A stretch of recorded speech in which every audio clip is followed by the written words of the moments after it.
Joining us now is Catherine Reutschlin. She's a senior policy analyst at Demos. Catherine, how are you? I'm great today. Thanks so much for having me on the show.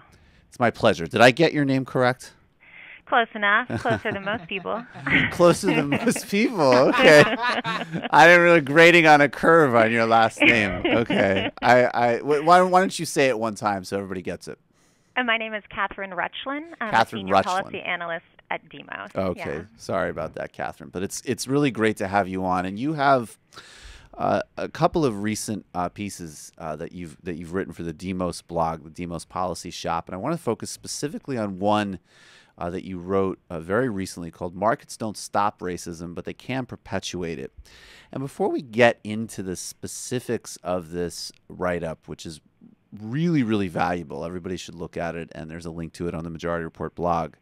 I want to start because I think this comes at a very opportune time, because we're seeing this sort of push of libertarian talking points as a sort of answer for Republicans and the right in America. I mean, there's some recognition, even in those circles, that this sort of abominable record in terms of reaching African American voters, Hispanic voters, is obviously just really detrimental to long-term political success. And the kind of answers that you're seeing from everybody from Rand Paul to Paul Ryan to Rand Paul are, looking at that markets can supersede and sort of eliminate racism because they're colorblind. And I'd like you to speak directly to that talking point as a way of setting the frame for this conversation. Sure. I think that libertarians and also, conservative political figures like Paul Ryan are in agreement with many Americans in the belief that economic growth has the power to improve living conditions and, as a result, advance racial equity.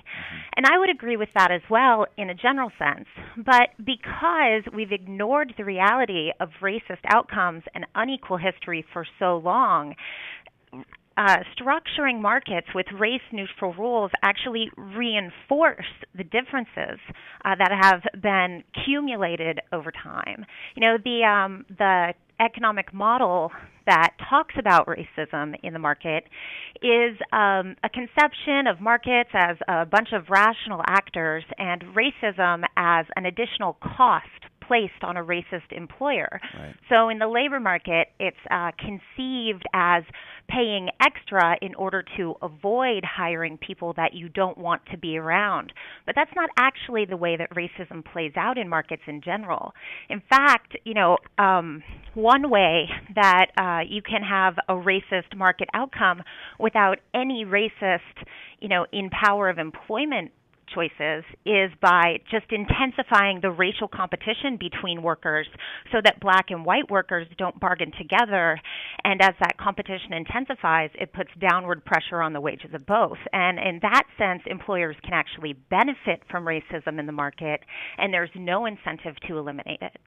Right, that's a great example of that, and we know that's sort of the history of the racial divide. I mean, and particularly that's a whole subtext, I think, of obviously even the history of the South in America, and a real foundational reason of why the South has lower working conditions, lower wages, and a very, very weak labor movement. So that makes perfect sense. I mean, another example that you raise in this piece that I'd like you to speak to is also just, I mean, and this is a really blunt example of this, but like the private corrections industry. I mean, that's an industry that has a direct stake in different racial outcomes. That's right. When you give a company an incentive to see stricter, harsher sentencing as an economic benefit, well, that company is all for it. And, the Corrections Corporation of America, the actual people involved, the shareholders, the executives, may or may not be racist, but they absolutely benefit from the institutionalized racism in our corrections policies. So you see a company like Corrections Corporation of America, also the GEO Group, LaSalle, there's actually a handful of companies companies in this industry, probably not a competitive market actually because there's so few, you see them actually go out and advocate for laws that disproportionately punish people of color. Things like I think it's SB 1070 in Arizona that demanded that folks be able to prove their citizenship at any time because they actually house the ICE prisoner population, and it's an economic benefit for them to forward these racially disparate laws. And then let's take it to this sort of other extreme. So if we're talking, and I think it is actually shocking for some people to hear, maybe not necessarily in this audience, but I think the notion that we still have a major and sort of growing interest in a private prison industry is pretty shocking for some people. But if we take it to the other extreme and we look at the sort of benign markets, and I'm using that in quotation marks, but the things that particularly this libertarian Republican wave and even folks like Paul Ryan would really point to, of this, this idealized market of the sharing economy, Silicon Valley, apps, services like Uber. I've noticed Republicans have gotten really excited about Uber, which is, for people who aren't in big urban areas, is basically just a car order service over your phone. So you could sort of have a somewhat similar experience of having a car service on call for you. Even in these areas that are sort of these, supposedly very evolved forms of market activity, we still see, there's a lot of wage and labor challenges built into them. They're not necessarily great news for people who drive cars in the long term, as an example. But racism can still show up as if we're taking Uber as an example. You rate your driver, and your rating of them is basically not only determines it essentially determines whether or not they stay employed with Uber. Customer ratings. And we've seen endless studies around things in this area of the sharing economy and peer economy that subconscious racial biases are still at work there. That's right. I think Uber is a really great example of the way both these subconscious interpersonal prejudices can come out in markets, but also the kind of business as usual race-neutral laws actually pass through that racism into the market as well. So you have a real tendency toward interpersonal preference or prejudice and perceptions of disparity, especially when labor markets are tight. People really, this is something that most of us have to check occasionally and say, what does my response in this situation mean? And maybe people should do that more often when faced in a situation like that. But there's this perception that racism is the fault of, wrong-headed thinking or just a few individual actors, like in this case, where you have interpersonal racism that determines the fate of your driver's career. But racist outcomes aren't just at this interpersonal level. They're actually business as usual within the norms that we consider actually ethical in a market like Uber. For example, what kind of person has to take a side job driving around that offers no guarantee of hours, no workplace protections, no insurance coverage, no employee benefits, right? That's a person who's in a very fragile place in the labor market. And who is more likely to be in that position? People of color, African Americans whose unemployment rate is double that of white Americans, who even when are lucratively employed, those jobs tend to be not as good. They tend to have, less likely to offer benefits, lower wages, lower annual incomes. So, it's not even just that interpersonal level, but actually how we segment people into these unprotected jobs in the first place. Yeah, no, I mean, that's the key point, right? Because all of this discourse of markets as this purifying neutral force, and the only aspect that racism could play in them would be an irrational decision on the part of an employer or organization or company, is ignoring the fact that what you're laying out, which is that many employers and companies benefit precisely from people being in marginalized and weakened positions, and that there's a collective aspect to this, that whole fantasy is fundamentally committed to ignoring as just an empirical reality. That's right. What it really ignores is that these racial inequalities are cumulative and pushed through from one market to the next. So you don't necessarily fix racist outcomes by addressing individual behaviors. What you actually need is a recognition of the outcomes, and admission would be a great first step, and then to treat them individually in a way that not only perpetuates greater equity, but also reduces the stigma that's associated with the outcomes, even though their root is actually a historical social construction. Right. What about, particularly in the time, in really tough economic times, how does racial bias play out in terms of basically, I guess, bluntly speaking, the broader white community or people who are in more privileged positions? How does the data show we're in a bad position? Things are tighter, things are leaner.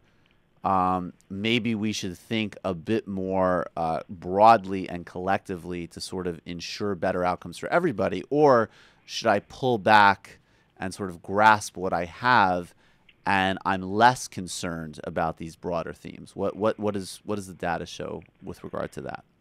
Well, as I'm sure you can predict, fear is a great motivator, and it really drives people who live in a state of fear to be insular and to try to stake out a space for their own security. And often that means trying to create a distinction that puts you ahead of someone else. And that is to your advantage if you can count on someone being behind you in the line at the unemployment office, right? So what we've seen in psychological studies is that during recessions in particular, people are more prone to perceiving people of color as different. That means that, if shown a picture of a person with maybe European features and darker skin, or maybe African features and lighter skin, they're more likely to conceive of them as the other, as non-white, as a member of a different social group if they're under conditions of scarcity. And that means that at a time like the recession, we have problems of people perceived differences that intensify the kind of interpersonal racism that operates in markets, at the same time that we have this cumulative effect of the disadvantages of people of color in markets as well. So that means that if you're an African American coming into the recession, not only are you twice as likely to lose your job, and if you manage to get a job, it's going to pay you less, and if you do lose your job, you have a tenth of the wealth to fall back on. Not only are all of those things true, but in addition to that, people look at you differently as well.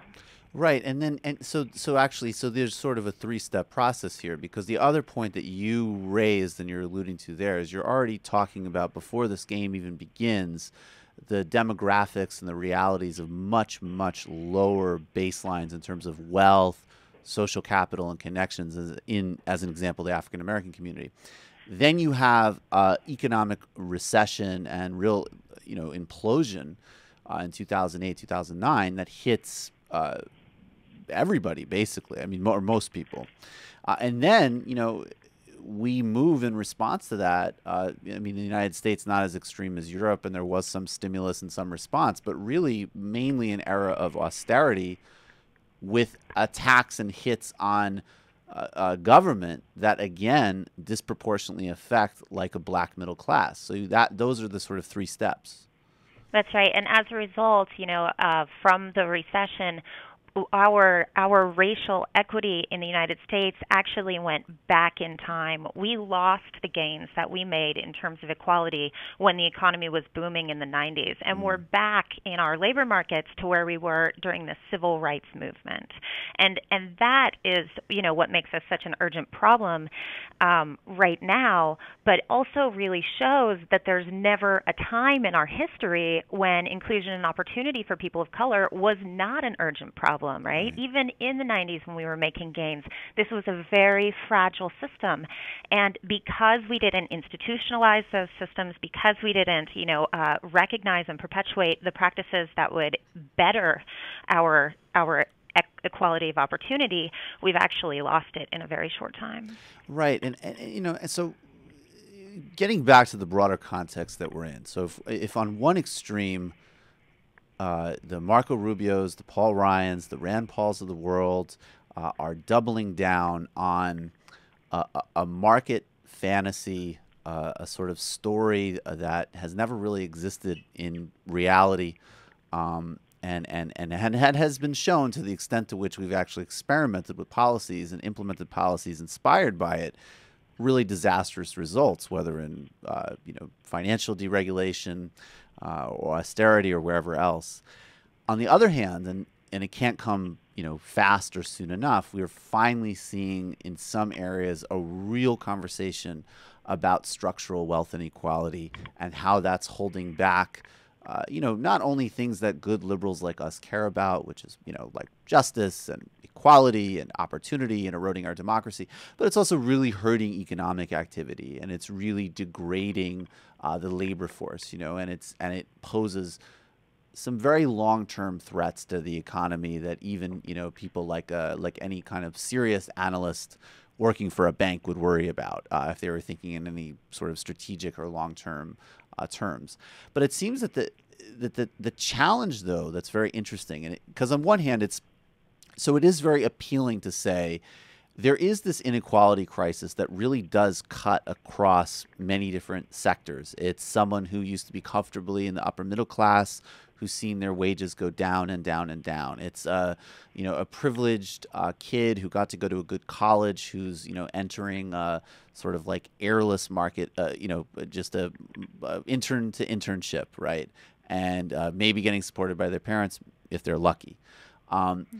And all of that is real and all of that is urgent. But at the same time, there still is this racial split that's so implicated in all of the data and all of the bigger picture. And that just seems to be a conversation that we still just really don't want to have.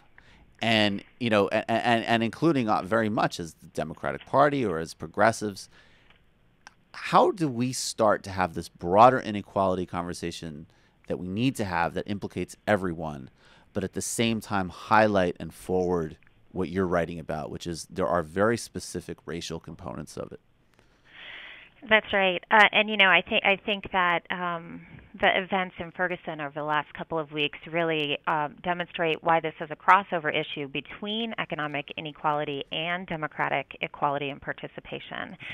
Even the big institutions like the IMF and, the World Economic Forum in Davos and the S&P, who point to inequality as a major social problem, identify it as a problem because it destabilizes the political system. It undermines people's sense that they can function in the economy, that they can function in the democracy, and that's a huge problem for everyone. So it's time for our political system, to get past the idea of post-racial as a sense that, we've created these social conditions that make it very unsavory and socially costly to have explicit interpersonal racism, right? Just the kind of direct admitted prejudice is at this point, unsavory, not politically tenable. But at the same time, as a result of that, we've made it very difficult for people to talk about race in general. And the last time we took, the equality of opportunity and inclusion for people of color seriously was the enforcement measures of the Civil Rights Act. Right. Since then, we've not only stopped working toward and enforcing equality, we've actually directly undermined it by rolling back voting rights, increasing residential segregation, increasing our incarceration rates, especially for people of color, right? And in those areas, it's really ahistorical to even discuss them without a discussion of race, but we've made it very uncomfortable to do so. And what I think that we really need is new, maybe not new, but a rising black leadership, rising black inclusion in the political process, rising representation among the people who are most likely to be affected by these issues. And that ties in with, the Supreme Court's recent evisceration of the Voting Rights Act, which is just going to make getting there that much harder. That's exactly right. And the final thought that I would just like to run by and get your feedback on, and I know about this from reading about it. I don't remember how old I was when this happened, but I was quite young. Not certainly not following politics, but that famous moment where President Clinton, when he was running for president in 1991 or 1992, had the Sister Soldier moment, where he condemned this rap artist for some lyrics. I don't remember what the lyrics were. He did it at a forum, I think, with Jesse Jackson.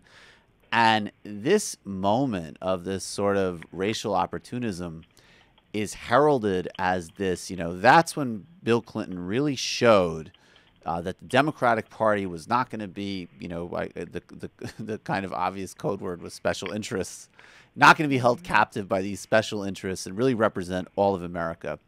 And it seems, we had that moment with President Clinton, which, and rhetorically, President Clinton's been amazing in other ways. But, it wasn't just rhetoric that he, while the 90s did benefit, broader communities through economic growth and through some of his tax policies and some of his investment policies, but there was also signing a slew of prison and criminal bills that hurt African American and Hispanic communities disproportionately. There was also welfare reform that absolutely, especially in light of the recession, is really laid bare for what it was and what it is. And then this post-racial thing that you're talking about under the Obama era, and it's like, is it time for a white politician, in fact, to have a reverse Sister Soldier moment where someone comes out and says, look, this history is still impacting us every single day. Here's the data. Here's the reality. We need to deal with this now. And it's part of solving every single kind of festering crisis and problem that we have in this country. I mean, is that politically tenable, or is that just sort of our fantasy in Manhattan of what we would like to see? Well, it's much easier for those of us who live in areas that are diverse areas to understand that this actually would not be a Sister Soldier moment suggests that there's an extreme position to take, that we need to, talk about this as some sort of zero-sum game where somebody needs to win and somebody needs to lose, and that we have to align at the farthest extreme of this. It's actually not that at all. It would basically just be a wake up and open your eyes kind of scenario. And it seems like it's just more and more mainstream, not only as the population urbanizes in general, but as demographics shift and these inequalities deepen and worsen. We're not going to be talking about a small interest group. I mean, this is the population of the United States. Coming up soon, it's fully half of the population of the United States are going to be people of color. Nobody can say, "Oh, you're just pandering to an interest group" anymore. You're just pandering to America. That's right, exactly. You're just pandering to, voters and democracy. So, yeah. Well, maybe the Koch brothers would say that. But at any rate, Catherine Reutschlin, I really, really appreciate your time. Senior Policy Analyst at Demos.